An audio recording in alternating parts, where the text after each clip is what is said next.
Guys, I'm excited about this. This is roundtable number 2 for the Boom Boom Performance podcast. And I have 2 people who I personally know and I respect in the industry quite a bit. In fact, one of them actually does my training and nutrition. So Chris, shout out to Chris for being my coach. Will, I've looked at your stuff for years now, and we got the chance to meet. I believe it was in Arizona, or was that in Florida? It was in Arizona at Jason Phillips' mastermind event. Right. Yeah. And we hit it off and got to talk a lot. So really excited to have you guys on here because you guys are both really well versed in both training and nutrition. And that's what I'm really excited about, because the goal with these roundtables is to take a coach's perspective of the research, of the science, of the evidence, everything we use, but kind of display it or relay the message in a very practical, applicable way for the everyday listener. So before I go on any more rants about you two, let's get into your intro. Will, we'll start with you. Can you give the listeners just kind of a story or a nutshell of who you are? Sure. Yeah, man. I will keep it as brief as possible. My name is William Grazione. I'm the owner of Metabolic Evolution Incorporated. I started competition preparation coaching in 2010. Also earned my NGA Pro card as a natural bodybuilder in 2010, and then earned my IFPA Pro card as a natural bodybuilder in 2012. And since then, I've just been really trying to go all in on my online nutrition and coaching business. I love it, man. Also a husband and a father of 4. And I believe you have some exotic creatures at your house as well, don't you? Yeah, I do, man. I have about a 6-foot boa constrictor. It's a red-tailed boa constrictor from South America. I have probably about a 3-foot Chinese water dragon. We have a ball python, and we have an iguana and a bearded dragon. That's way more than I thought you were going to say, but I actually saw on Chris's story one time, and I was like, man, what is that thing? That is crazy. That is too cool, man. I'm sure your kids love that. It's funny, though, because my wife was like, I'll never get a snake. You're never getting a reptile. And then once she actually had an interaction with a reptile and my kids fell in love with them, now our house is full. I love it, man. Chris, give us the intro. Sure, man. First of all, thanks for having me on, Cody. My name is Chris Barakat, guys. I am a coach and owner at Competitive Breed. I started competing in 2011 in natural bodybuilding. I was only 19 years old at the time, and my interest for training and nutrition was there before that. I was always someone really enjoying physical activity. I absolutely loved Kung Fu and martial arts as a kid, fell in love with basketball in my teenage years, and then just needed another competitive outlet, and bodybuilding was the perfect fit. So once I continued to dive deeper into training for bodybuilding, I decided to completely shift my educational route. So I have my bachelor's degree in athletic training, and then I have my master's in exercise and nutritional sciences. And I currently teach as an adjunct professor at the University of Tampa. And I do research here in the Human Performance Lab, primarily on training, a little bit on nutrition. And this is what I love to do. I love it, man. This is going to be the perfect podcast for it, the things we're going to go into. And the first thing we're going to talk about is something I think I get asked about on almost every – we do a weekly Q&A, and almost every time – a lot of times I skip the question because I've touched on this so many times, but I get a question on volume all the time. And I think there's different camps, and it's funny because if you – listen to people who are like tried and true legendary strength coaches, a lot of them are like in the low volume camp, and they're like, no, that's just too stressful. Your body can't handle it. Just lift heavy, be intentful. And then there's the evidence-based crowd that's like, you have to basically just keep driving volume up continuously as much as you can until you get to a point of no return. And then there's a lot of people that kind of fall in the middle ground. And I think that's where we all lie, if we're being completely honest. But Chris, since you were so excited about this exact topic, I'm going to give you the question first. But basically the question is, what are your opinions on the volume research that has been published in the last like 1 to 3 years? Is more really better? And you can refer to any studies you want, but I know that I've been sent literature quite a bit of times of like even some, I believe it's like 40 to 45 sets per week of just like crazy amounts of volume. So my question is, what are your opinions on it, and how much of that is actually practical or applicable inside of somebody's training? Sure. So in regards to volume, the thing that the research has missed was they have never taken into consideration how many sets per week per muscle group was that subject doing before they started the training study. Okay. So Schoenfeld just released his recent study where they did either 9 sets per week, 27 sets per week, and I believe it was 54 or 45 sets per week. I always flip around the numbers, but it was basically a low volume group, a pretty freaking high volume group, and an extremely high volume group. Okay. And they basically found that the group producing the most amount of volume had the greatest amount of hypertrophy.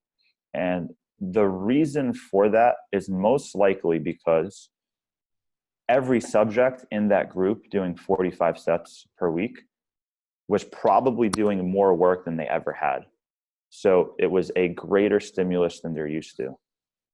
Now, if you take someone that does 4 sets per week and you have them do 9 sets per week, that is more sets than they're previously used to. Therefore, they're probably going to grow.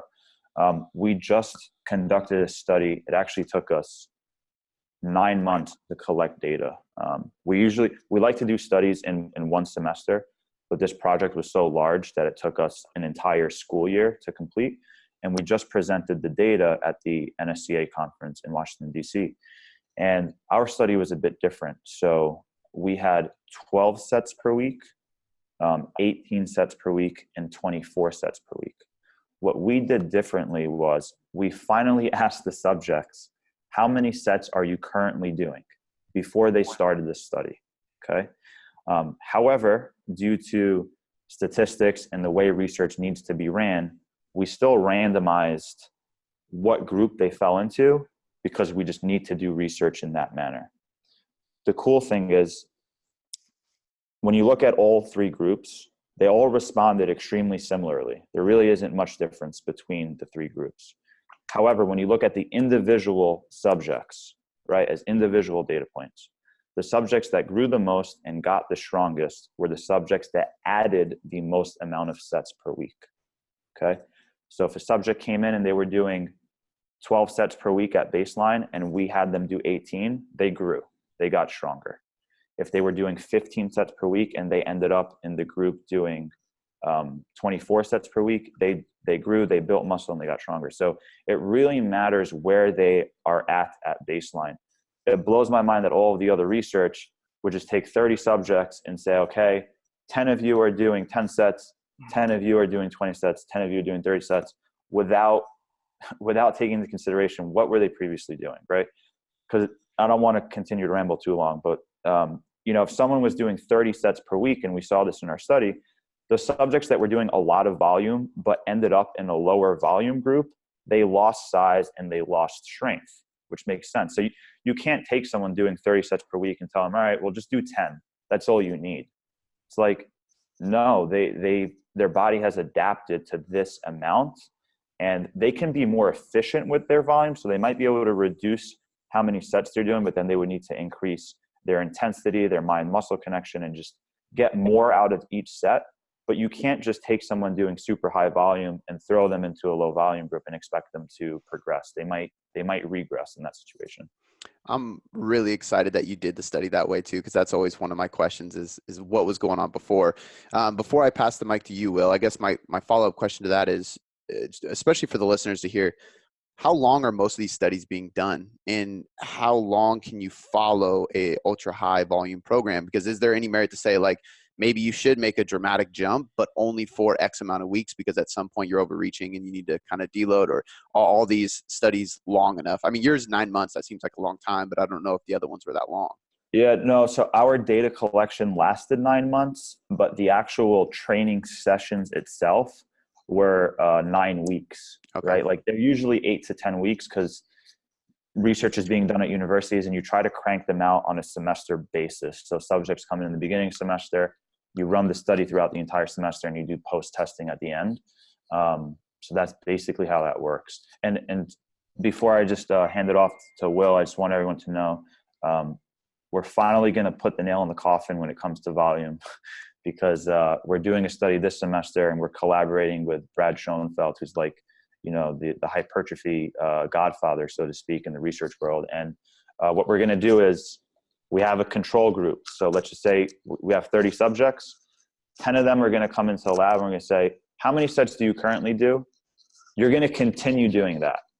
I don't care if it's 9 sets, 12 sets, 15 sets. You're just going to stay doing exactly what you've been doing. Okay. The second group is going to have a 33% increase in volume. And then the third group is going to have a larger increase in volume.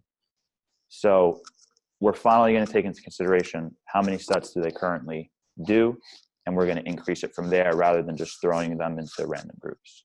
I love that. I think that's so important to actually look into the contrast of that. But yeah, man, I think one of the most important things is actually, I mean, it's inside coaching. You never take somebody on and go, okay, cool, here's your plan. It's always like 100 questions of like, what have you done? What are you doing? What's your history? What's your metabolic history, your training history? So I think that's super important, man. And it's exciting. I'm sure even more exciting for you to be collaborating with Brad Schoenfeld just because of who he is. But I always hear this stuff and I'm like, man, to think about going to school and like, all right, this semester I'm going to be in a study about training. Like that's so cool to me. But Will, let's pass the mic to you and get your thoughts on the volume research. Man, I think Chris just pretty much knocked it out of the park. That's something that all of the research hasn't necessarily dug deep into, and I'm super excited to see the research that's going to be coming out of the University of Tampa regarding that specific thing. Looking back at like the actual application of it, right? Like just like you said, on our questionnaires, we're asking you how much volume are you specifically doing, and in most cases, for us to kind of up the ante in a sense, like we have to first and foremost make sure that the individual is executing their movements properly, make sure that we can kind of standardize their form. And then from that point in time, then we can apply a specific amount of volume to essentially make sure you're doing enough work to see muscle hypertrophy. But in regards to the total amount of sets per week, I don't think that it's any surprise that typically the largest individuals in the world typically do the most sets and reps. I think so too. Spending that much time within like the natural bodybuilding world, I haven't met, I could say, like an elite champion in professional natural bodybuilding who doesn't do insane amounts of training volume. Yeah, I would 100% agree. I think the big thing is just tracking it in the first place. There's a lot of people, and that was my next question, is like, when you have somebody come on, are you like, hey, like before we start programming, I want you to count your sets? Are you taking a ballpark guess? Or what do you recommend to people who are listening that are like, fuck, I don't even count my volume? Like, is that something I absolutely need to do? Well, I would say that first and foremost, I don't think you need to worry about tracking your volume and all of that until you can first and foremost standardize your exercise execution. Meaning that if you're doing a bench press, are you just kind of bouncing the weight off of your chest, only feeling your anterior head of your deltoids and your triceps work, or are you actually cognitively focused on flexing and contracting your pecs?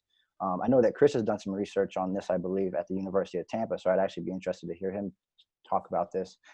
But standardizing form first and then progressing up from volume there, I think would be the best approach. So starting off with maybe somewhere between maybe 10 and 20 sets per week, depending on the training volume that the person is already doing, would probably be a good ballpark to start with. Yeah, I think that's a really good general recommendation. This actually transitions into the next question pretty perfectly. And for people listening too, like the best thing to do if you're not tracking volume and you're curious about this stuff, literally just, even if you're not even following a specific program, look back at your last 2 weeks and just try to remember what you did and try to look at that volume and see what you were doing, because the only way to progress from it is to start tracking, or just do exactly this week what you did last week, track the number of sets per muscle group. And then I would highly recommend what Will just said before, adjusting volume.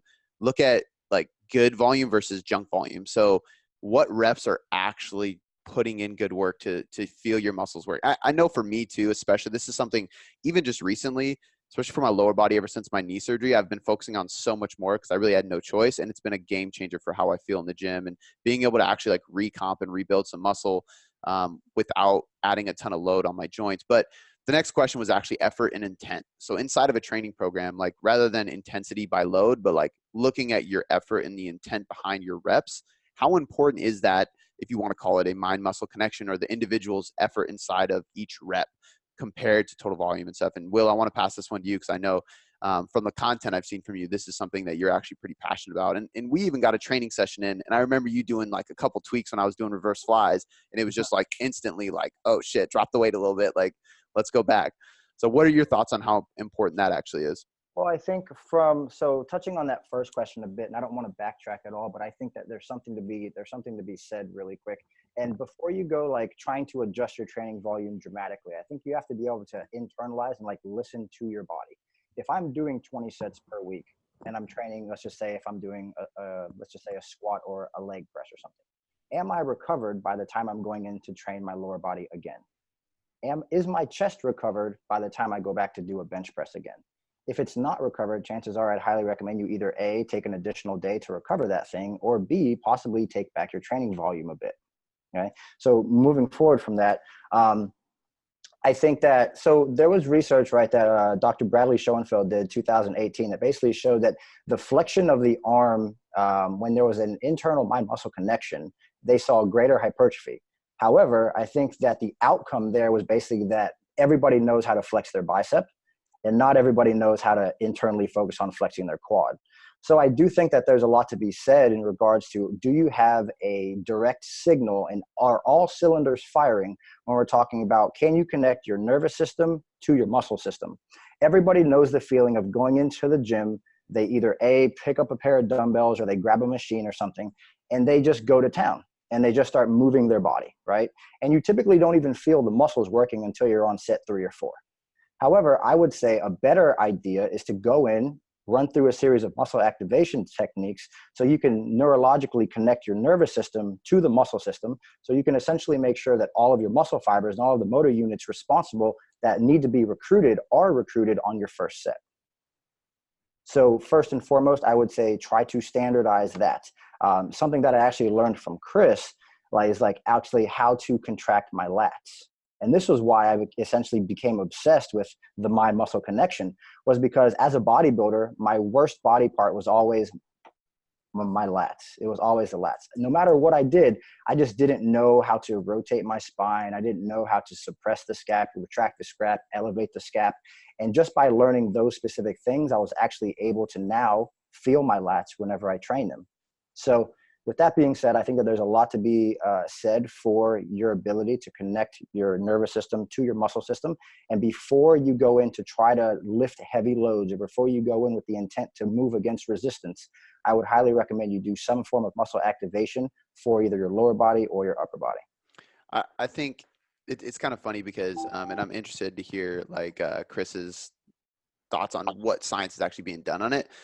But if you look at, this is kind of bro science talking, but if you look at people who are really into the mind muscle connection, usually they're really jacked and they don't have a lot of pain in their joints. Or like the bodybuilders who are really good with mobility as well, usually they're into the mind muscle connection. So to me, it's like, and Chris, you can tell me your thoughts on this. It might just be hard to have good research done on that type of thing because it's such a skill. Like I can relate to the lat thing. For when I first, this is probably 6-7 years ago, when I used to work at this gym, they started calling me Cody McLittleback, and it just drove me fucking crazy. And it was because I had a small back and really small lats. And I had no idea how to connect to them. And it took me with a really high frequency, but just really focusing on the skill of getting my lats to actually fire and looking at the anatomy of how my body moves and getting them to fire in different positions. But I think that helped me so much build more strength and build more size in my back. But Chris, what does the science say, and what do you kind of implement into your coaching? Sure. So it is really, really difficult to actually study this. There are some limitations when it comes to just EMG data collection as a whole. A lot of people debate that it's not actually measuring neuromuscular activity, and it's more so measuring muscle fiber overlap. Okay, so as a muscle is getting shorter and shorter, and the actin and myosin start basically crossing those cross bridges, you're going to get a larger amplitude in the EMG signal. So is that actually measuring the neurological firing of the muscle, or is it just measuring overlap? There's just a lot of, there's some limitations with EMG data, so it is hard to study. But all that aside, quality definitely matters over just quantity. And I'm working on a paper right now, and one thing that I mention in there is that we use volume load, so weight times sets times reps, as a quantitative value to depict how much work was done, right? So if you do more volume, you're producing more total work. And I actually debate that because there's a difference between external work, or looking at those objective values of weights times sets times reps as how much work is being done, compared to an internal workload, right? How much did that muscle actually work? So there's an acute study that I ran back in 2017, and we just shared some of the data at the NSCA conference in regards to the muscle activation component to it. And I don't want to go into too long of a tangent, but we had two separate conditions. Without controlling volume ended up being the same. Okay, so one group did 9 sets, or one condition did 9 sets of bicep curls with their shoulder joint at 0 degrees, so in this neutral position. And then the other condition performed 3 sets of bicep curls with their shoulder extended, so the bicep was lengthened, 3 sets neutral, and then 3 sets with the shoulder flexed as if they're doing like a spider curl. Okay, so it was basically incline curls, normal curls, and then spider curls. Both conditions performed 9 sets. What ended up happening was the total volume was identical between conditions, and we didn't control for that. We let the subjects perform their sets and reps at maximum intensity, and it just so happened to be that volume was the same. But the coolest thing was the condition that varied their joint angle and performed like 3 different bicep curls instead of 1 had greater muscle activation. So my thought process is there's a difference between internal workload and external workload, or just moving that amount of weight for that amount of reps, producing that amount of volume load, right? And I think we need to start shifting. So you can't compare, 30,000 pounds of volume on a leg press compared to 30,000 pounds of volume on a squat. But in the research world, we do. Weight times sets times reps is volume. That's volume load, and it just, you can't compare those two things. So there's many limitations. And I think there's a big difference between internal workload and external workload. And there's a huge importance in making sure that the quality of your work is extremely high before you just start caring about how much quantity you're actually doing. So one thing I will kind of add to that, or question you guys on, is just, and this wasn't even on our list of topics, but exercise variation. I think that's a good, Chris, I think you've been kind of implementing that and talking about that for a while. So it's probably pretty cool to have a study come out showing its efficacy. But if you're just looking at volume and you try to be really simple and pick the same exercises all week and have a lot of volume, it might not be as advantageous as splitting those up and having a different exercise selection, joint positioning, so on and so forth. But how much exercise variation is too much? We'll let you start on this one since Chris just went, but like, what's a good balance of finding the right amount? Because I think there's people who it's almost too simple, like just hit the compounds, you're fine, like do a lot of volume. And then there's people that are like incline cable fly, incline dumbbell fly, pec deck fly, dumbbell floor fly. And it's just like, okay, dude, you're doing a fly. Like, so where is that balance that we need to find? Well, right. But yeah, so I think it's pretty commonplace, right? For most guys, when they start lifting, right, they go in, they want to train their chest. They're doing an incline, a flat, a decline, then they're doing dumbbells, then they're doing chest flies. And they're doing all these various different exercises. What I would say is that you should ideally be able to find a couple exercises that work similar range of motion, or a couple exercises that recruit for your specific body type, the muscles that you want to be activated the most, and milk those as much as you can. Like, as an example, I know that Chris really prefers a hack squat over a barbell back squat, right? If you take into consideration, when you're doing a barbell back squat, there's a lot more moving pieces. If, possibly you don't have the postural stability to be able to, hold 300, 400, 500 pounds on your back, how much are you actually loading your quads before you end up loading your L4 and your L5 and your erectors and end up caving on a squat? But if you can load yourself up perfectly on something like a hack squat, you can really feel that on your quads. That's an exercise that you personally feel better on your quads than, say, a squat. Then I would say you program that in and you potentially milk that. I would say the same thing in regards to any specific muscle group. What movement do you feel the best?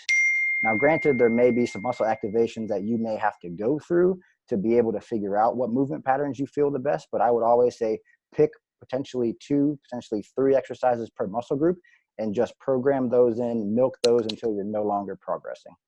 I like that. It's simple, but it makes sense. And I think that ding was at the perfect timing, man. Do what's best. Ding. I love it. Chris, what are your thoughts? Yeah, man.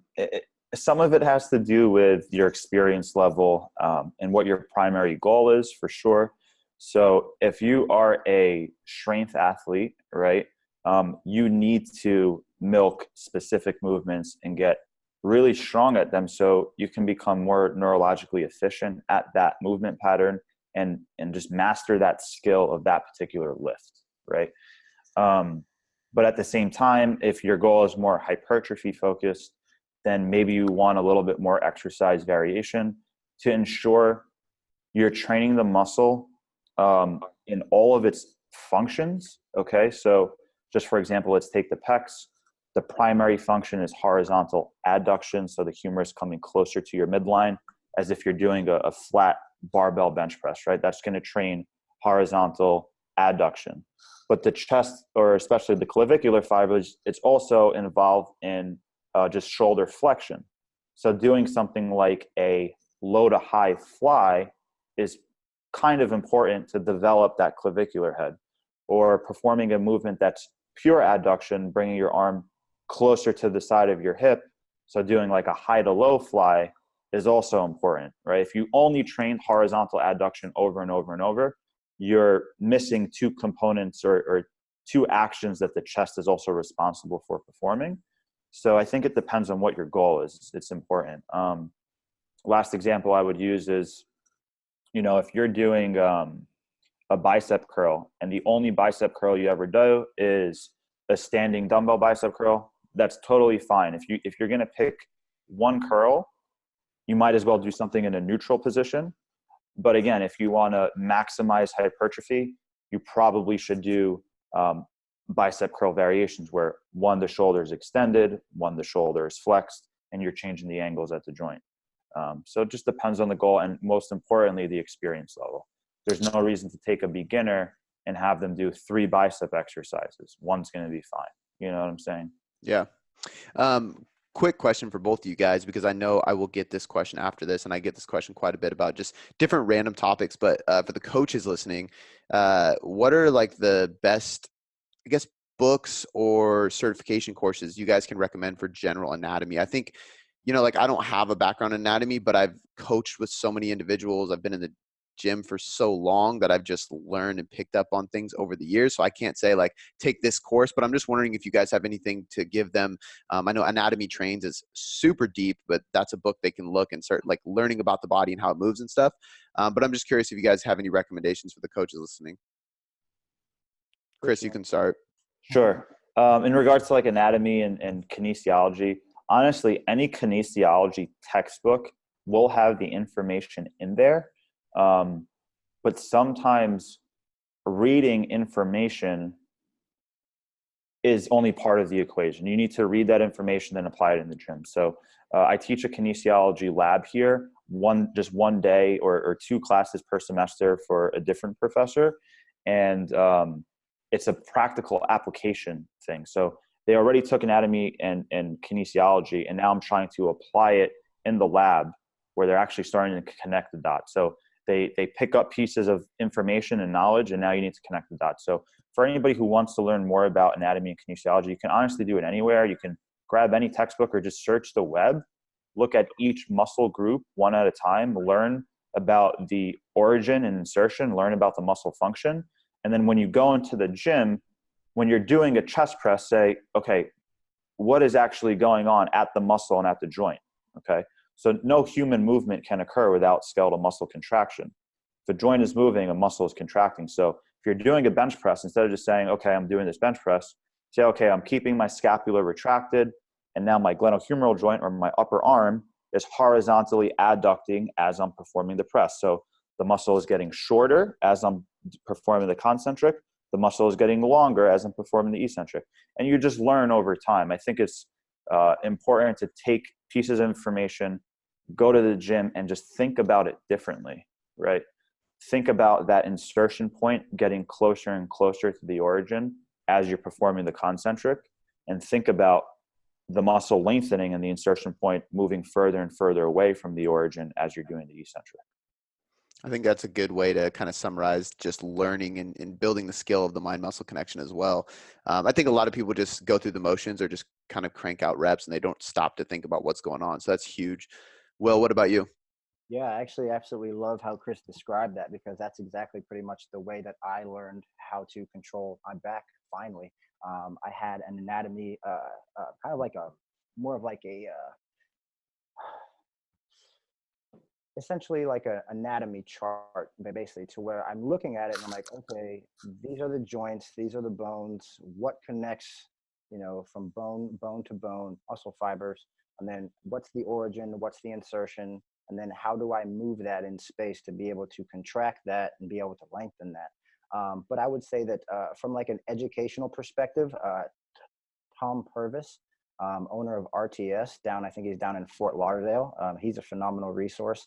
And then the guys over at N1, Kasim Hansen, he's doing amazing work over there with his educational platform as well. And a lot of it to me was just the curiosity, right? It's like I was a bodybuilder for a long time. I guess you could say I still am, but it was always the curiosity of saying, man, like, could this workout or could this exercise be better? Can I be in better control of this movement pattern and actually utilize the fibers I want to utilize for the entire active range of motion? Because oftentimes, when I was playing football, coming up all the way through my adolescence and through college, I just realized like all I was doing was throwing around weights. And as a result of that, my joints just got pounded and pounded and pounded. And now I'm actually in a position where I know that I'm using my muscles to move resistance. Whereas before, I know I'm using my muscles, but at the same time, I'm only using my muscles within a specific piece of the range of motion. And I'm not actually in control of every single piece of that range of motion for a specific exercise. I love that. I think that's one of the big keys, like I kind of mentioned earlier, like really successful bodybuilders who are into the mind muscle connection and mobility, they don't have a lot of pain, and a lot of them don't have an ego in the gym as well. So I think part of that is just letting go of the ego and not being worried about what's on the bar necessarily, which again, kind of translate into the next subject of training to failure. Like, is there a time and a place for it, or should we just avoid it completely? I know Mass Research Review has done some cool studies kind of going back and forth of like, there's one study that was done basically saying that we should probably, I don't want to say completely stay away from it, because I think there's a place, in my opinion, for it with safe exercises, a lateral raise, for example. I don't think you're going to destroy your nervous system or have too many issues failing on that necessarily. But they were kind of showing that if you stay away from complete failure, you're probably going to recover better, meaning frequency is going to be able to be higher, total volume is going to end up being higher. So staying away from failure is a good thing. And then there was another study that showed, I believe it was on the bench press, and if you guys know the study, you can correct me if I'm wrong, but they were basically like, put your 10 rep max on the bar, and then we're going to spot you. And all the subjects outperformed 10 reps by a long shot. I think like the highest was like 26 reps or some shit. And it just goes to show like, okay, like, are you using RPE and saying that you're staying away from failure, but your RPE of 8 is really like a 2 or a 4, because you could technically get 16 with that. So Will, we'll start with you, but do you have a place for training to failure with your clients and with yourself? I do, yeah, but I have a place for failure, but as long as the environment I'm putting you in, I know is safe. Meaning that if you have, weak postural muscles, I'm probably not going to tell you to do a conventional deadlift AMRAP. You know what I mean? Yeah. Again, if you have weak postural muscles, you're not able to hold that barbell on your back with an upright torso position. I'm probably not going to have you do an AMRAP on a squat, right? But at the same time, I will, in most cases, create an environment where I feel like you can produce the most output and actually take the set to failure.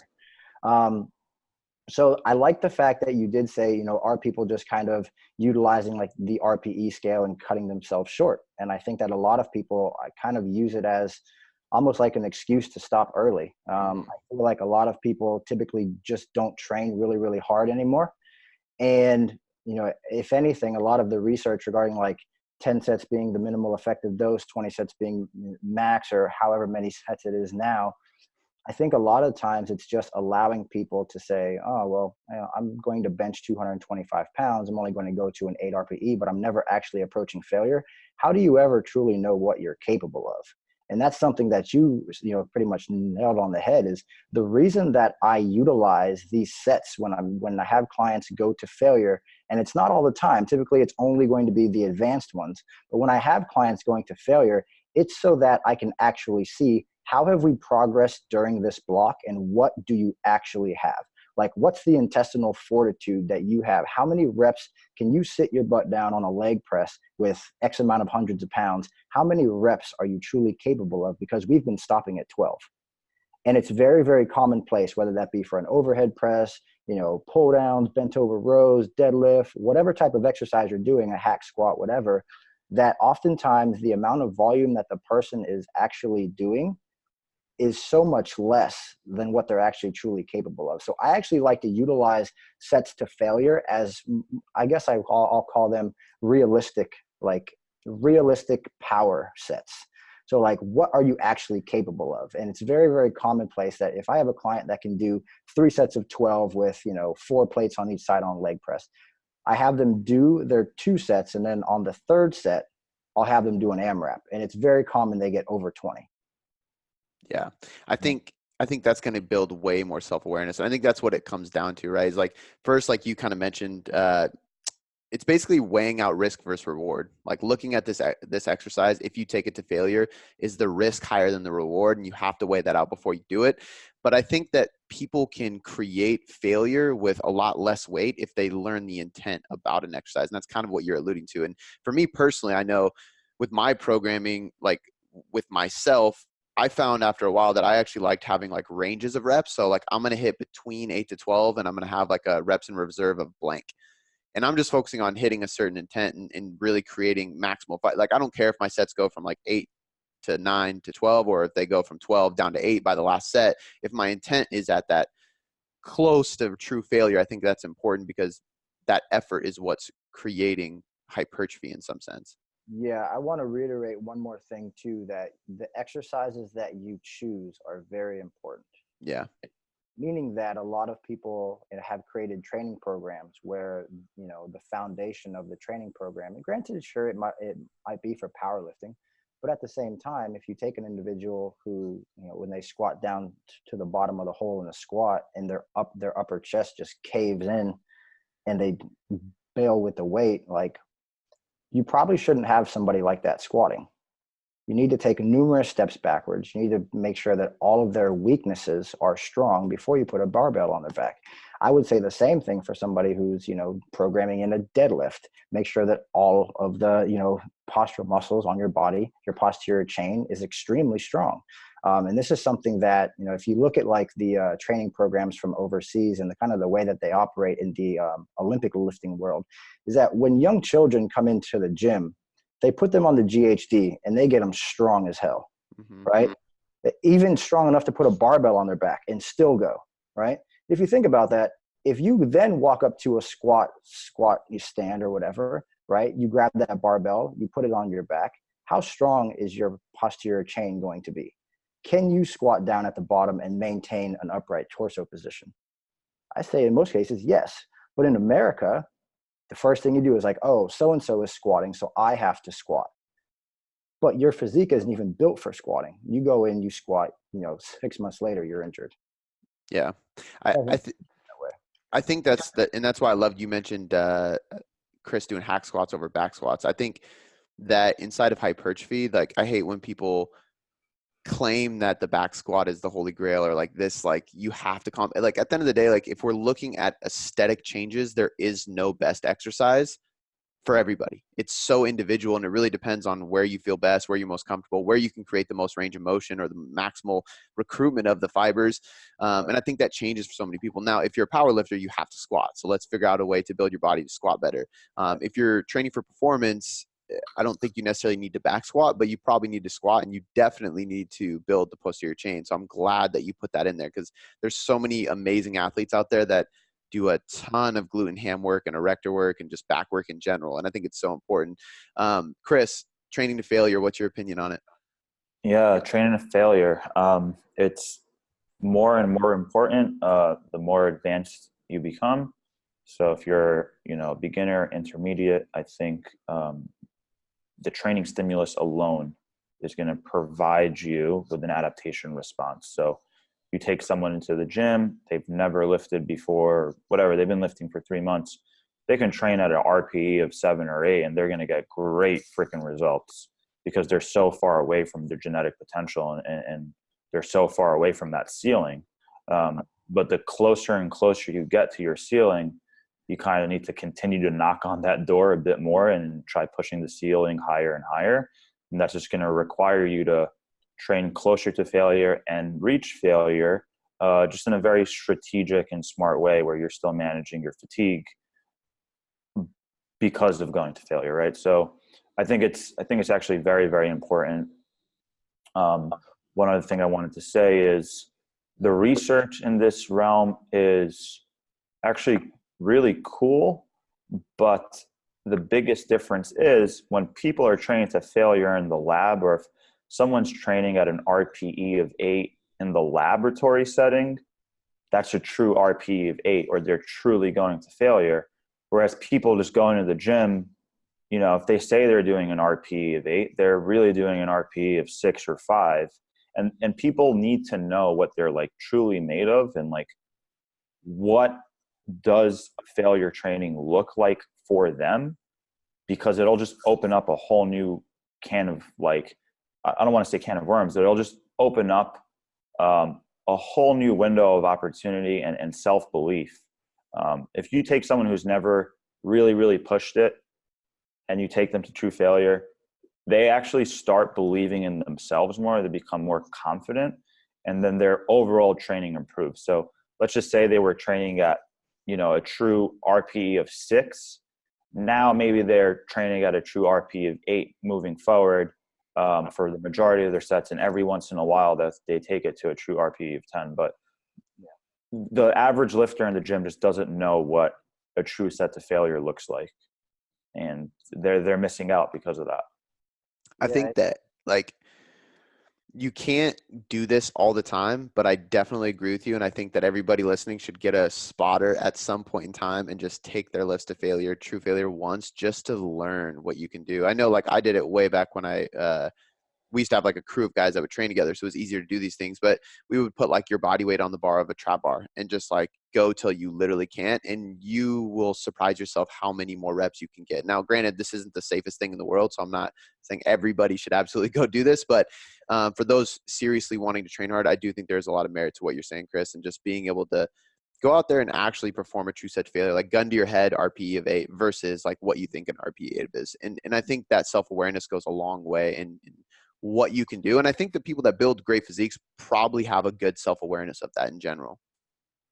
Yeah, I agree, man. I think too, something that I wanted to highlight really quick is that, you know, so I have local clients that I typically meet up with, and I can either train them at a gym or at my home gym. And, you know, usually I'll have them doing my entire training program, and they'll come over and they'll be like, the training program is pretty easy, coach. And I'm like, oh, okay. And we do one exercise, right? Before that one exercise is over with, they're like, I've never felt this muscle this way. I've never been this fatigued from doing this specific movement pattern. And really, you've been sandbagging it for a long time. To provide an example, you know, I had one girl who's competing in about 4 weeks, and when I met up with her at a local gym, she was doing RDLs with maybe 40 pounds, right? And I was like, is this how much weight you typically always use? And she's like, yeah, I've been doing the same weight for probably about, you know, it'd been months in a row. And we trained together once. Within the next 4 weeks, she was doing the 70s. Now I'm like, that's been there the whole time. You know, you just didn't have anybody to push you to that point, or possibly even you weren't actually feeling it the way that you were supposed to. But now you have a neurological connection. You have somebody who's pushed you to that place, so you can actually figure out what you're actually made of in the gym. Yeah, I'm actually really happy with where this failure question went, because I think everything you guys are saying is so damn important. And I think for like online coaches listening too, I think this is why I always tell people, like, if they ask me like how to start an online business or I want to get into online coaching, and I'm always like, have you coached people in person before? Like, I think it should be a prerequisite. Like, I think I trained people in person for 6 years before I even started my first online client. I think it's not a number of years that matters, but it's just the physical action of being with somebody in person and cueing and coaching and communicating. And that translates so much into how you program, how you educate, and how you just write notes and cues inside your programming of an actual online client. But it's so, so important, man. I think a lot of people expect the training to failure thing to be more centered around volume, honestly, and taking that route. But I'm glad you guys both agreed and took it that path, because I think it's so important in the right context. I have two more questions on training, and then we're going to switch to nutrition. The next one is program hopping. So Chris, we'll let you start with this, but how long should somebody stick to the same movements? I think there's merit for a good amount of variety, and there's merit to say like you need to stick with this as long as you could progress. But how long should each like mesocycle be? And within that mesocycle, like how often can we actually change movements, or which movements can we change? Is it a matter of like compounds need to stick for X amount of weeks? You can be kind of intuitive with your accessory work, which I actually think they did like an auto-regulated kind of program study in mass where they talked about people kind of adjusting and auto-regulating their accessory work. But Chris, we'll let you take this one, like program hopping in general. What are your thoughts on it, and what do you recommend? Sure. It's one of those things where obviously depends on so many freaking factors. Generally speaking, the lifts that you want to get stronger on are the ones that need to stay for a longer period of time. So that's generally going to be a compound movement. If you want to get really, really good at hack squats, you can't hack squat for 4 weeks, leg press for 4 weeks, and then barbell back squat for 4 weeks and expect to like get better at hack squatting when you just did 3 different exercise variations over a 12-week cycle. But at the same time, I don't think it's the biggest deal if, 1 week you're doing a dumbbell preacher curl because you're at some random gym and that's what you have access to. And then the next week you're doing a machine pin loaded preacher curl because you're in a different gym or you're traveling or whatever it may be on a single joint accessory lift like that. So if your goal is to make as much progress as possible, you definitely want to milk out movements and progressively overload for a longer period of time, just like stretch that to a longer end of the spectrum, so to speak. But it's going to depend on how consistent is your training schedule too, like what your lifestyle is like. Are you always training in the same exact gym with the same exact equipment? Or are you someone that's kind of on the road and you try to get the best workout in whenever you have the opportunity to? So it depends. If there's like a very specific question, feel free to kind of dive a bit deeper, but it depends on so many variables. So let me ask you this: inside of your clients, let's say you have somebody who's more focused on aesthetics in general, obviously. What is your typical go-to for how long you program a client's program for? Sure. They'll probably run the same program for 12 to 16 weeks. And then when I make an adjustment, the split might stay exactly the same. And we're just mixing up a few movements or changing the rep scheme or rep goal on certain movements. We might also change exercise order. So just for example, if they've been on their push day, let's just say they've been doing their chest press first for 8 to 12 weeks, and they made a ton of progress on their pecs, but their delts didn't really come up much, then maybe their overhead press or their shoulder press movement is going to come first for their next mesocycle. Or another example would be, let's say one of their accessory lifts was a, cable rope tricep extension, and they did that for 8 to 12 weeks. Maybe the next accessory movement is going to be a machine tricep extension, where their shoulder is in a fixed position, like the opposite of a preacher curl. Just a small minor adjustment might be all they need. Also depends on their motivation. Are they still enjoying the program and are they loving it, or are they really sick of it and they want some exercise variation?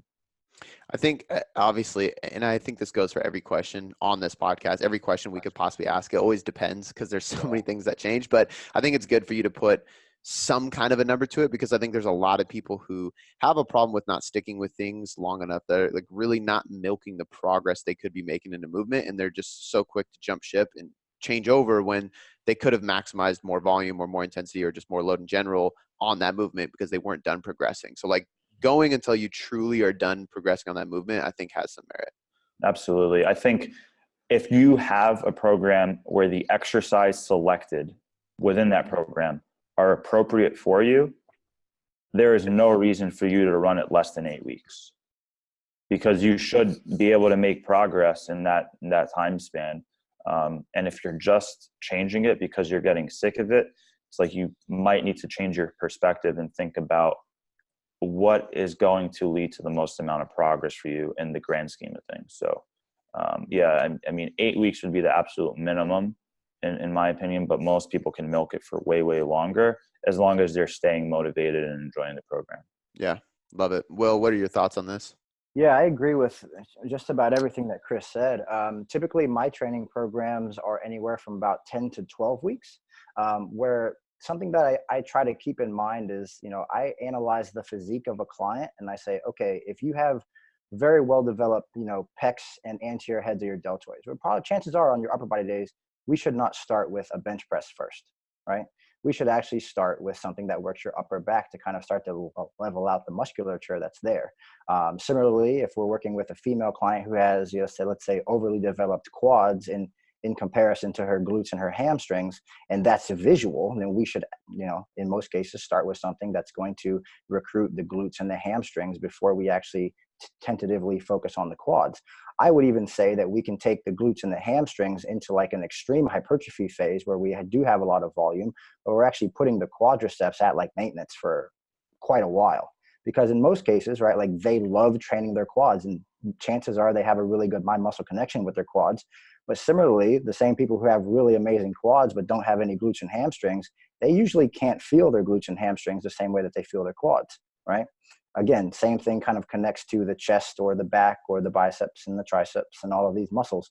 So I like to try to bring up lagging body parts first and foremost, just to make sure that the athlete has a very well-balanced physique. But in regard to the training program duration, I'd say anywhere from 10 to 12 weeks is probably going to be about the shortest that I allow an athlete to stick to a program. But the context there, though, is that how are you recovering from the actual amount of training volume of the program? And with kind of the play call or the audible being, if you feel like you need an additional day to recover, just take the additional days to recover. I would follow that up by saying that I think the people who have made the most muscular progression likely have stuck to very similar movement patterns for a very long period of time, and their physiques are thick and dense, and it's because of that. I love that, man. I think the patience key is so huge. And I'm so glad you guys both are on the same page and you guys have helped develop so many physiques. I see a lot of people who are quick to jump programming. And I think part of the reason I see it a lot is because we work with a lot of CrossFitters as well inside the nutrition space. And CrossFit workouts change every single time you step foot in the gym, which it makes sense from a CrossFit sport perspective because, and this is not like throwing shit at CrossFit because I think it's a great sport, but it's literally throwing a million things out on the field and you have to be good at all these things at once. Like, so of course your training is literally going to be random because you have to be good at being random. But when we look at building hypertrophy or strength, like you actually have to get good at something. So I think that's really, really important for people to hear. The last thing inside of training that we have, and we'll start with you on this one, is where this all changes inside of fat loss. So we've talked about volume, we've talked about training to failure, we've talked about intent, we've talked about how long your program should be. What, if any, changes are you making when a client goes from strength or hypertrophy phase into a fat loss phase? All right. Well, I would say that there's a huge misconception here within the physique space, right? So most people would say, hey, if you're going to be trying to lose body fat, you'll burn more calories if you have higher repetition, lower weight. You do that for conditioning or to get leaner. However, I would say that the movement, the training style that you've used, the repetitions, the intensities, all of these things should essentially remain unchanged because the thing that helped you build the muscle is the thing that in most cases is going to help you preserve the tissue that's there. If you're a super strong dude, and you're back squatting 500 pounds, it'd probably be a good idea when you're in fat loss to still have that same muscle stimulus on your muscles. Otherwise, if all you did was you ixnayed the squat, you went to leg press and you did, 3 sets of 30 or something, can you still elicit a hypertrophic response from that? Yes. But that neurological recruitment from doing super high weight is not going to be there. So in most cases, what I recommend doing is not changing anything until calories get low enough to where they just can't recover from the volume. Because I don't necessarily think that the neurological stimulus is the problem. I think it's just that they're doing excessive amounts of volume. And as they're getting leaner, as calories are getting more restricted, I just typically take volume away. So let's say, for instance, if we're with, maybe 3 sets of 12, that's 36 total reps. We may over the course of time start to tinker that back, but I essentially want them to try to keep the load that they're using on the bar until they may have to take the load back. But what I would even do is say, if you're doing sets of 8, right, with 225 on bench, I would not reduce the load. I would just say, instead of going to 8, if you can only get 7, go to 7. If you can only get 6, go to 6. If you can only get 5, go to 5. Because what I realize is that in most cases, when I'm prepping an athlete, strength is relative to their body weight, right? So we are keeping them just as strong, if not stronger, when they're actually in the competition preparation. Because in most cases, the athletes that are in that phase, they are so determined that nothing is going to make them weaker, unless they psychologically say, oh, I'm dieting, I should be weaker. I, in essence, flip that around. I say, you're dieting, you should be preserving your strength. I love that, man. I think I'll echo a lot of what you said. One question I would have for you is, just for the list, because I know this comes up a lot in the whole idea of doing higher rep stuff for conditioning and to burn more calories. Is the calorie expenditure really that much different between those type of rep zones and strength training in general that it even makes sense to do that? I would say that it depends. So any muscle contraction is going to burn calories, right? Now, if I'm doing let's just say, for instance, as an example, if I'm doing 4 sets of 25 on leg press versus doing 4 sets of 10 on leg press, am I going to burn more calories doing 4 sets of 25? I would say that I would, right? However, I would also say that if I did 4 sets of 25 on leg press, it would take me forever to recover from that. So I would never have anybody do that. But muscle contractions burn calories at the end of the day. So if you're doing more contractions, chances are you could be burning more calories, but then you're not forcing the stimulus to preserve the tissue either, because every single load you use is light. And that's kind of where I was going with that. I don't think the merit of burning more calories is worth enough to not do the other type of stimulus that's actually going to help the physique overall. So I agree with you 100%. I think it's just a huge misconception like you started with in the first place. Chris, what about you? Is there any changes you make, or do you pretty much agree with him? And I'd be curious on your thoughts with the low rep stuff too, because I think there's a lot of people that recommend the exact same thing as you just did, Will, with keeping some strength, lower rep stuff in, and just really trying to maintain that load on the bar to keep that neuromuscular, that central nervous system stimulus. But there's also people that are really aiming to keep volume as high as possible because they say that has a bigger contributing factor to maintaining muscle. I think, in my opinion, what I've read and what I've heard from people, I think either way is going to work. There's a lot of people that get great results with people in preps that do both kind of paths. But Chris, I'm curious on your thoughts on that statement and just on the topic in general. Sure. Yeah, I agree with basically everything Will said. I don't change anything until a change needs to be made. So it's not like, all right, we're starting a fat loss focused phase, we're going to change X, Y, and Z. I basically keep everything the same. And then when the athlete reports something back to me where this movement is no longer being effective, their strength has significantly decreased on that specific movement pattern, maybe because their leverages have changed or whatever it may be, then I'll swap out an exercise and just change the exercise while keeping the amount of working sets the same. So if it were something like incline barbell bench press, if their pressing strength just kind of went to shit as they lost a lot of weight, and the incline barbell bench press is no longer as effective as it previously was, I might switch them over to a hammer strength incline press machine. But if they were previously doing 4 sets at approximately 8 to 10 reps, then they're going to go over to the hammer strength and do 4 sets at 8 to 10 reps at the same intensity. So the volume's completely different. The exercise is a different variation of it, but it's getting the job done, and it can probably be more efficient at that time. It happens a lot too with squatting at the end of prep.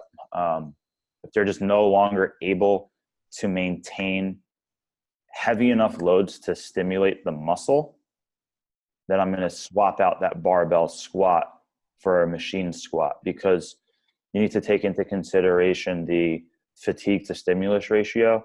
If that barbell back squat is just fatiguing the crap out of them from a central nervous standpoint, and they're unable to recover from it, while simultaneously not providing them with a good stimulus and not providing them with a lot of mechanical tension on their quads, then it's a lose-lose. right? So I would rather swap it out for like a machine free motion squat or a hack squat, get their quads really sore, actually move that muscle through a large range of motion, provide a lot of tension on it, even though it's a completely different movement now. But they would still do 4 sets if they were previously doing 4 sets. Right. So to kind of summarize that in, would you just say that the goal inside of a fat loss phase is to maintain strength and muscle more than anything else and let the diet do the rest? 100%, especially for the more advanced person. If you're a beginner or even intermediate, I'm a recomp fanatic. So I always try to build muscle and lose fat simultaneously when possible, depending on the experience level. But going back to what you and Will were saying, you absolutely want to preserve as much muscle as possible, because getting back into the high rep versus low rep range, even if you're burning more calories during the exercise session, if you were to do higher reps with lighter weight, if you're not preserving your lean body mass, your resting metabolic rate is going to decrease. The more lean body mass you have and preserve, that's what's going to keep your resting metabolic rate higher.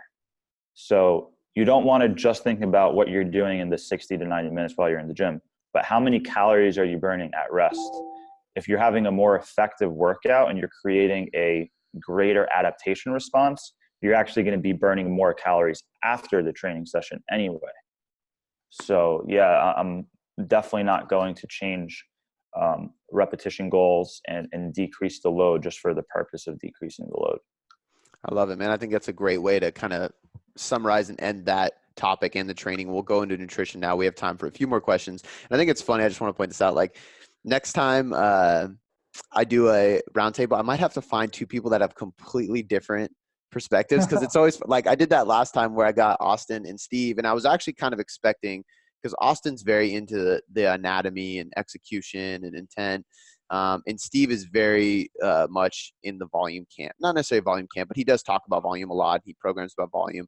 So I kind of expected them to butt heads, and both of them were like, oh, it depends. It's kind of in the middle. Oh, it's in the gray area. And it was like so in between everything, which I think also shows like great coaching, because I think great coaching is always an it depends kind of thing. But it's just funny to me because, but it's good education for people, because they're hearing experts go over the same topics and agreeing with the same things and not being dogmatic. So I appreciate the viewpoints of you guys. But let's dive into nutrition now. We're going to get into a few topics. And the first one's going to be more of an opinion. And this is kind of partially because I get questions about it all the time, but partially just a personal interest. So it's kind of a selfish question, but I want to hear you guys' thoughts on the current state of reverse dieting and metabolic adaptation. I think reverse dieting is a very popular topic, and it's kind of blowing up. And I think there's good information about it, and I think there's a lot of misleading information about it. I think a lot of people are misunderstanding what it is and what it's for and when to implement it and how slow you can go and so on and so forth, and just what metabolic adaptation is. And to an extent that in some scenarios it's okay. It's part of getting lean. But I want to hear you guys' thoughts. And Chris, we'll start with you since Will started the last one. Just your general viewpoints and thoughts and what you would want the listeners to hear about reverse dieting and metabolic adaptation. Sure. I think it's very important to have some sort of reverse dieting plan post-diet phase, whether it's competition or not, for multiple reasons. If you get lean, you reach a goal physique, and you just improve your overall health, especially if that's more like Gen Pop and you got to a healthy body fat percent, not a unhealthy body fat percent. The last thing you want to do is regain a ton of body weight, fall into a vicious cycle of yo-yo dieting, and no longer really being proud of what you accomplished, right?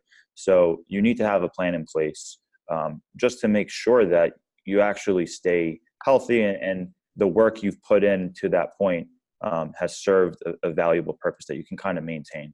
But then from a metabolic standpoint, it's important to also increase calories at a rate that your body can actually handle it.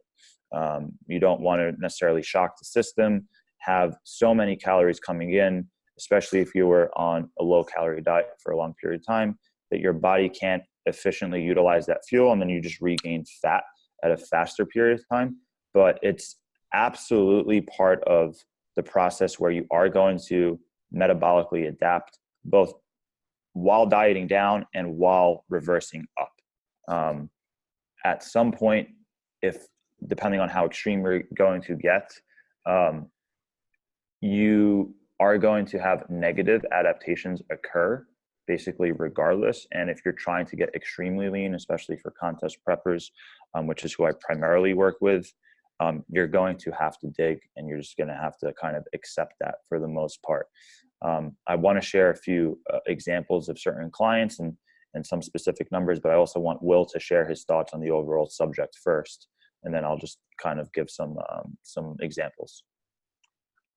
Yeah, sure. So the idea of kind of reverse recovery dieting, metabolic adaptation, I mean, this was kind of first brought up a couple years into my coaching. I think I was in maybe year two or three, and this was back in like 2012 or 2013 when we first started talking about metabolic adaptation. And I guess the biggest point that I could make here is that too many people in the world are over dieting and over exercising. And this is what's causing metabolic adaptation. So I know that Chris works predominantly with physique athletes. I work with physique athletes too, but my general population clientele is probably right now about 60-40.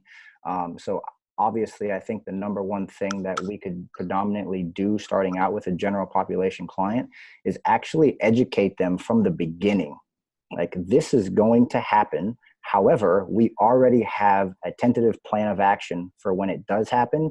We know exactly what we're going to do. And this is where the concept of nutritional periodization comes in. Because if I can show you the plan, if I can show you the yellow brick road, right, before we even get there, this is where you're at, this is where you're going, this is what we're going to encounter along the way, then you are able to go into that with so much more awareness than you've ever had in your life.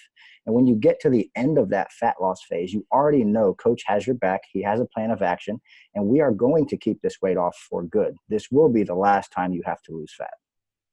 I love that's like, in my mind, a perfect answer for on the education piece. And I agree with you 100%, Will. And that's exactly how we approach it too. And I think the biggest thing with that as well, just to add in there, is, in my experience, and I'm sure you guys would agree with this, like when you have that plan and you educate your client on what the periodization is going to look like, their adherence is so much better because they don't feel like they're in the dark. They don't feel like they're just listening to somebody and just doing what they say. They actually know what's happening, why it's happening, and what the next step is. And when you explain those things, I mean, two things happen. Number one, they adhere to your plan better. They're more consistent. They're going to get better results. But number two, at some point in time, they are no longer going to work with you. They're a human being. You're not going to coach them for the rest of their life. So when they do go on their own, they know what to do. And it's because of you as a coach. So I think that's so important. I'm glad you touched on that, because I know we skipped the nutritional periodization question that we had planned on. But I mean, it's essentially just that. If we really simplify periodization, it's planning, right? But I think a true periodization plan with nutrition is showing your client, okay, where are we going? How long is it going to take? What are we going to encounter along the way? How are we going to negate those negative feedbacks with diet breaks or refeeds or phasing different things? And then what's the plan, of course, after you reach your goal? How do we do the reverse of what we did in the right way?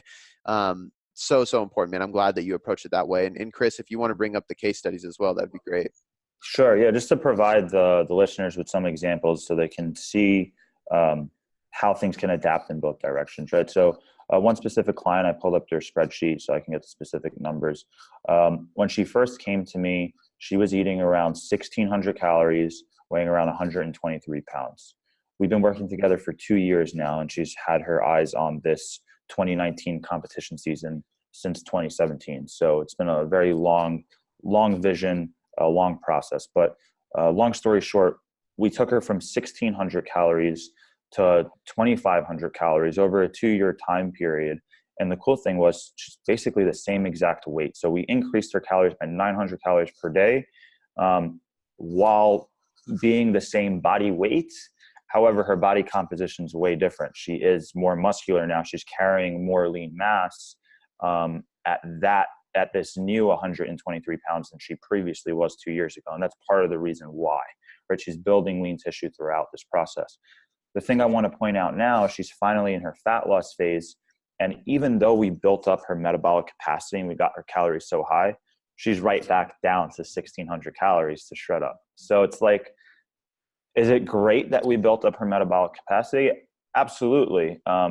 It supported her training, it supported her performance and recovery, and enabled her to build muscle tissue.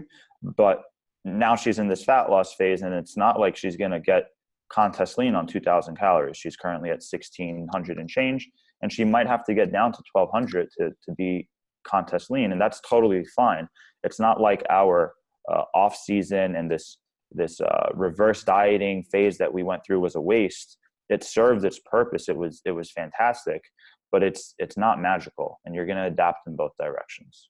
I'm really, really glad that you use that type of example, because I think a lot of people assume if they build up their calories to a certain point that they're going to be able to, okay, now we've built up to, like you said, 2,500, let's cut a couple hundred calories and we'll start seeing better fat loss. And I think, I don't know if there's any research to prove this, but I think everybody kind of has that line or that threshold where it's like, you're just going to have to dig past this point. And as you do more fat loss phases, you kind of know your own body is like, we really start seeing progress when, and like, I hate this, but like, I know for me is like every time I break below 200 carbs, I finally start seeing like serious results happen.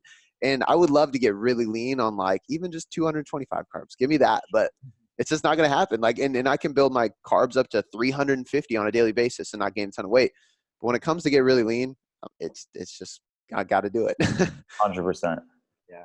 I'm actually really happy you brought that up too, Chris, because the understanding, years ago was like, if you just build your metabolic ceiling, all you got to do is cut from that, and then you're going to be able to contest prep on 200 calories. I'm like, you're a 120-pound girl who competes in bikini. Like, it ain't going to happen, And the fact that you presented that's very, very fascinating, because obviously I've seen it numerous times over and over again, and I guess you could say just the idea that so many people like live in a metabolically adapted phase, right? And they never know what it actually feels like for them to optimize their health and to thrive.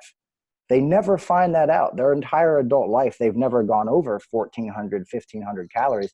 And then when they start working with us, what happens is they start out at that 1,400 calorie mark. We reverse them up to 2,000 calories and keep their body weight. I mean, unless they're like,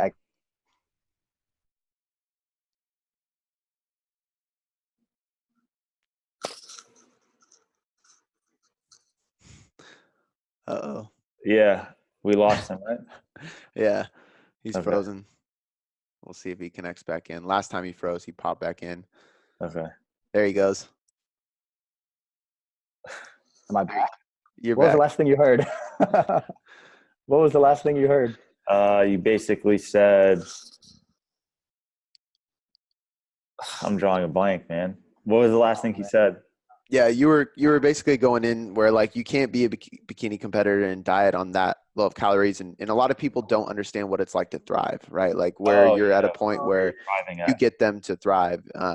And I think it's a good statement. And I think but that's also the importance of tracking biofeedback too, because a lot of people will come to us and I'm like, okay, well, like, how is your sleep, your mood, your stress, your cravings? Like, do you get irritable often? They're like, I don't know. Like, I guess I don't know. I'm like, okay, well, let's track those things for a little bit and see how you actually feel.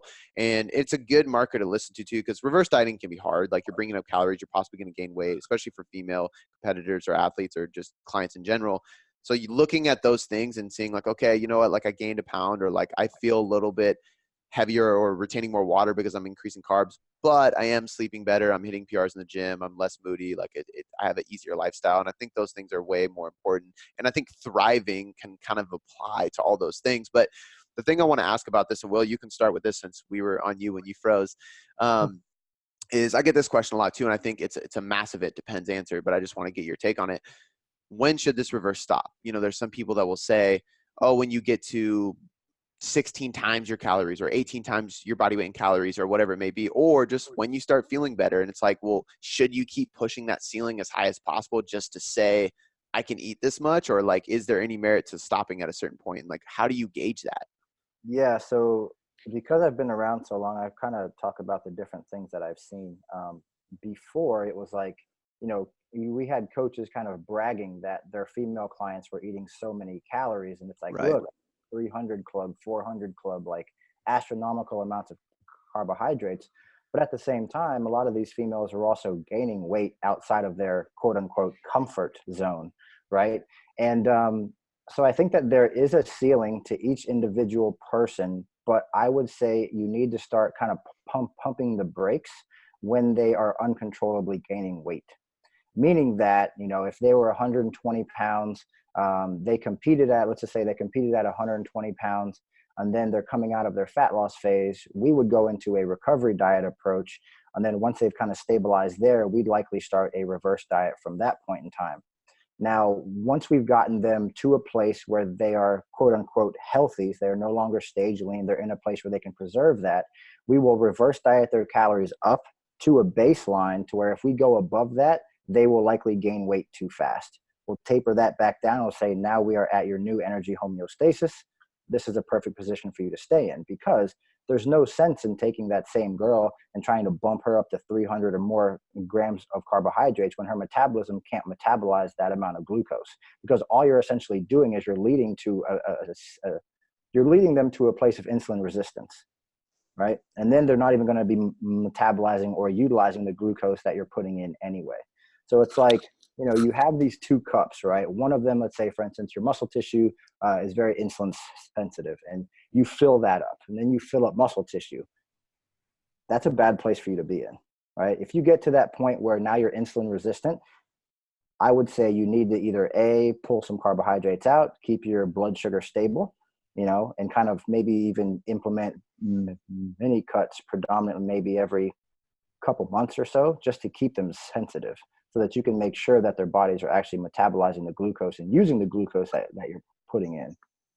I like that. I think that's important. And I think it just goes to show, like, online calculators, they're not going to do you justice. So going off of numbers that you find inside of some equation isn't the end all be all. Like, yes, they can give you direction or maybe an insight of where you should hypothetically work your reverse diet towards, but I don't think any calculator is going to do true justice to who you are as an individual and all the factors that go into that. Chris, do you have anything to add to what Will said, or do you pretty much follow what he says? Yeah, I totally agree with that. The only thing I can add is don't be afraid to add in protein as you're reverse dieting as well. So a lot of people are just pushing carbs. They might increase fats every once in a while, and they never push their protein. So what ends up happening is they're getting more and more protein coming from the fat and carbohydrate sources they're consuming as trace proteins. So they're not high in the essential amino acids. So their actual protein quality starts to drop. So total quantity stays the same across the board, but quality is decreasing throughout their reverse diet or improvement season, whatever it may be.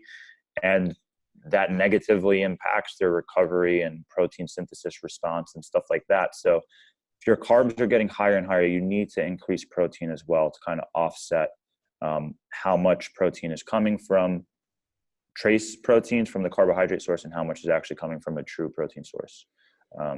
So yeah, one last thing I'll say is, let's just say you were eating 6 ounces of meat 4 times per day to hit your protein goal. As you reverse diet and you start increasing your carbs, if you're now eating like 4.5 ounces of meat, but you're still hitting the same total protein, I think you're shooting yourself in the foot. Like, you should keep your protein the same and actually increase the total quantity as the carbs and fat come up. Yeah, I agree 100%. I'm glad that you added that piece in. As we kind of have covered a little bit of periodization, a lot of reverse dieting and metabolic adaptation, let's get into diet breaks and refeeds. And Chris, I'll let you start with this one, but I guess I think most listeners understand what a diet break and a refeed is. Typically, a refeed is going to be 1, maybe 2 days of just higher calories, bringing you up to maintenance via carbohydrates typically. Diet breaks I would classify as probably, I guess you could call it 2 day in a row a diet break, but more likely it's like 72 hours or more, right? When and how and why? Like, why are you implementing these? When are you implementing these? And how are you doing so? I know some people like to, and I've posted a lot of infographics, and it'll say, like, 3 weeks on, take 3 to 6 days of diet break, so on and so forth. And people get really sucked into the numbers, and they're like, they'll message me like, so is that the best approach you follow? Like, you always have them at a deficit for this long? I'm like, well, no, it completely changes. A lot of times I'm randomly throwing refeeds and diet breaks at them because I give them to them when I feel necessary. Sure. Sometimes for the analytical individual who's not necessarily getting on stage, they really like planning, and I'll be like, okay, we'll do them this often because you really like to plan ahead and know when you're doing this. And coordinate with your family or whatever it may be. But I'm just curious on your thoughts of basically when and how to add diet breaks and refeeds in. Sure. So again, utilizing refeeds and diet breaks kind of have a difference. I would say a refeed would be an acute response or an acute reason to refill muscle glycogen, get some sort of performance benefit, and also have maybe 1 to 2 days where the athlete is looking forward to just higher calories and higher carbohydrates so they can continue to adhere to the plan, right? That is going to be very beneficial, like I mentioned, for performance, to refill muscle glycogen. It's going to improve their look. So if they're a physique athlete, they can kind of better gauge how much progress they actually made. It can help them reduce some water retention and just give them a better snapshot of what they truly look like. Because if you're constantly flat and you're a physique athlete, you can lose motivation pretty quick.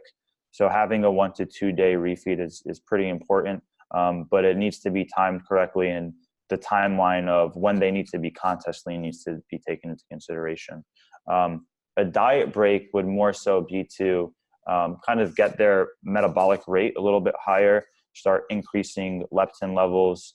And again, you're obviously going to refill muscle glycogen. You're going to have performance benefits. You're going to reduce stress to a greater extent because you know it's a longer period of time where you're eating at maintenance or at a slight surplus, and it's going to serve this physique very well. That can be utilized if you start to stagnate with your fat loss, if stress is just really high at some point, or you've just been in a deficit for, call it 12 consecutive weeks, and it's probably a good time to implement that diet break so you can continue to progress moving forward. The last thing I'll say is I used to do 1 day refeeds a lot in previous years, but right now I basically always do a 48-hour refeed as my minimum. And the reason for that is because what I realized happens is if you give someone just 1 day of higher carbohydrates and 1 refeed day, although it can do a decent job at refilling muscle glycogen depending on how aggressive you are, it ramps up hunger so much the following day that it makes it harder for them to adhere to their previous calorie intake the following day, where I've been doing 2-day refeeds almost all the time, where it's like a very high carb day and then a moderate day, and then they get back to their diet. Because if you just do 24 hours, it really seems like hunger just increases tenfold, and they're like, crap, I kind of wish I never took the refeed because I wasn't this hungry before it. Mm-hmm. I agree. One thing I will kind of add in there as somebody who works with primarily general pop, when you are talking about seeing actual physiological changes from doing 48 hours or more, because people are getting contest lean, so on and so forth. Like, I want people in the general pop to know that it does apply to you as well. You might not need them as regularly, but you're still having some metabolic adaptations, and it's still going to help you in the long run reach your goal without as much, I don't like to say the word damage, but it's the easiest thing to say right now, like as much damage along the way. And I think it's important. I use a lot of 2 and 3 day refeeds or diet breaks with a lot of my clients. And then there's also merit too. Like, I have a guy getting on stage next weekend, but he also has a show in August. He's already ready, and I gave him a refeed at the beginning of last week, and it was just 1 day. And he was like asking me, because he's a coach himself, and he was kind of asking me the reasoning. I was like, honestly, dude, like, you're on your update, you're craving shit like crazy, and I wanted to see how you look 2 days after a refeed, and you looked way better 2 days compared to the last time we did a 2 day refeed with 1 day after, 2 day after, 3 day after. And I think that's important for people listening too that are more into the aesthetic side of things, doing a 1 day refeed and seeing how you look day of, day after, 2 days after, 3 days after, 2 day refeed, same thing. Because you can gauge for photo shoots and competition way better, because when are you going to carb up before the show? And I'm not like the physique competition expert, but I do prep some people, and that's something that has helped me quite a bit just to gauge like when we should actually utilize these things on their peak week. But Will, I'll pass it to you as far as implementing these diet breaks and when and how. All right, so I do agree with the both of you guys. But yeah, I think that utilizing refeeds and diet breaks, Chris pretty much already covered like what a refeed is, how he utilized them.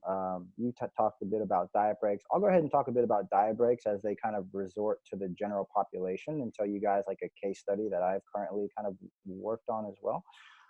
So a diet break, in my opinion, is roughly, I'd say, anywhere from 4, 5, 6, 7 days, potentially sometimes all the way up to 2 weeks of eating at caloric maintenance level at the time you have implemented the break, right? Now, how this is very helpful is that oftentimes, right, when we think about we're going into fat loss, most people don't understand that physiologically, fat loss in and of itself is a stressor. Now, if you stack that on top of doing extra cardio, you stack that on top of doing excessive amounts of training, then you find yourself in a place where you have a highly stressed system, you have inflammation in your joints, and you're just finding it very hard to be able to both psychologically and physiologically recover from that.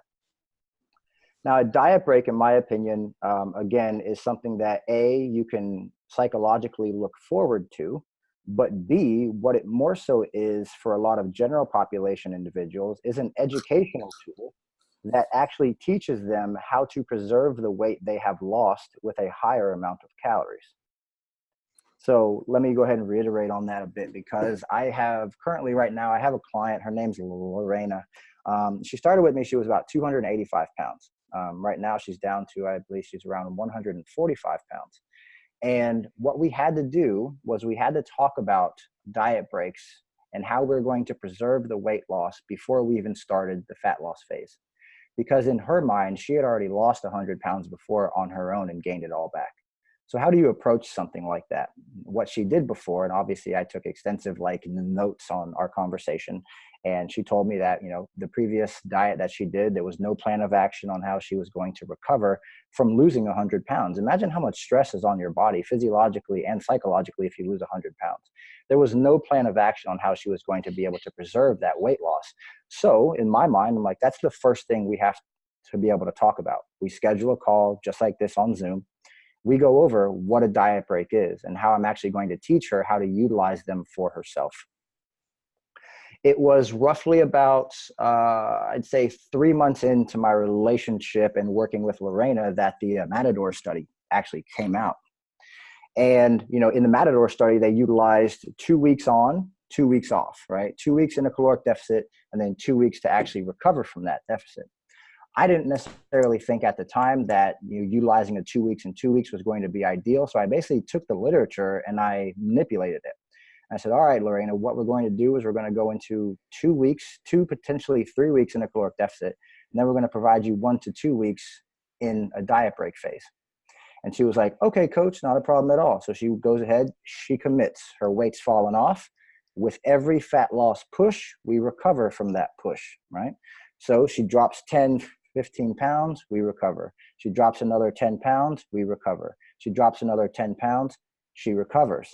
And every single time that she recovered, what I was trying to hone in on and what I was trying to teach her was that every single time we increased her calories by sometimes it'd be 400 to 500 above what she was in fat loss on, she was preserving her weight. So a very magical thing happened towards the end of this. And after she had lost 100 pounds, now she's down, it was like 135 pounds or 140 pounds she had lost in total, was that at the end of the fat loss phase, she actually started calling her own shots, right? Is it time for a diet break again, coach? I know exactly what to do. Here are my macros. I'm like, beautiful, right? I'm like, this is amazing, because what you've learned along this entire process is how to preserve your weight. So every single time she lost an additional 10 pounds, she learned how to preserve that 10-pound drop. So as an example, she started out 285, get her down to 250. She knows how to preserve 250. Got her down to 220. She knows how to preserve 220. Down to 200. She knows how to preserve 200. And then through the 100s, all the way down to where we are now, which is having her at a place where her calories are about 500 to 600 calories over, as low and as aggressive as we had to get her to her goal weight of 145. So in essence, a diet break basically is utilized to be able to recover your client from the stress that fat loss has on them. I love that, man. I'm glad you went into a case study just like Chris did with the reverse diet, because I think it just puts things into practical application for people that can understand how to do it. And I also like the way you manipulated the Matador study, because I've found myself doing that quite a bit. And I have personally found kind of like a 3-to-1 or a 3-to-2 ratio of like dieting to diet break, I think is really key. And then after the entire diet phase is over, maybe taking a much longer period at maintenance just to recover from the total fat loss phase, but putting it into actual system and how you use it as a method, I think is really valuable for the clients. And that's huge, man. I think this turned out really well, guys. We're gonna cap it at that, because I know we're running on like hour and a half already, but overall you guys crushed it. Like, I think the beauty of this stuff is that we're all in agreement on so many topics. We all kind of find the middle ground. None of us are dogmatic. And we have real life experience. And that's what I really love about this. I love the research. I love diving into nerdy stuff, but I think bringing that nerdy stuff down to a level where everybody listening can apply it to themselves is so powerful. So I'll leave you guys each with the last statement before we close out, and make sure you mention like where to find you, obviously, so people can go follow you, check out your site, do all those things. But Will, do you have anything to leave the listeners with? And then of course, drop your handle so they can follow you.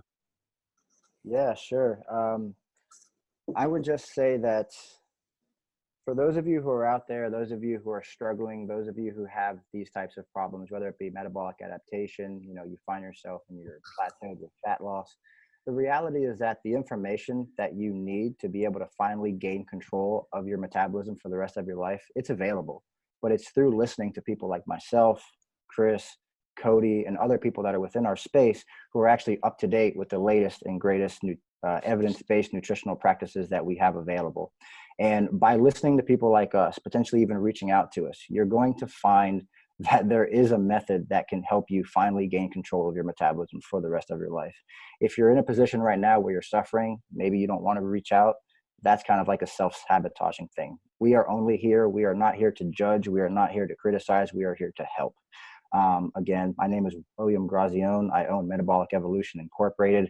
You can find me on Instagram at William_Grazione. You can find me on YouTube, William Grazione, Facebook, William Grazione, my website, metabolicevolution.com. And I appreciate everybody for checking out the podcast. Oh yeah, man. I love that last little bit that you mentioned there, because I agree with it all. And I'm going to make sure to link everything in the show notes. So if you guys want to check out Will's stuff, just drop down in the description. Chris?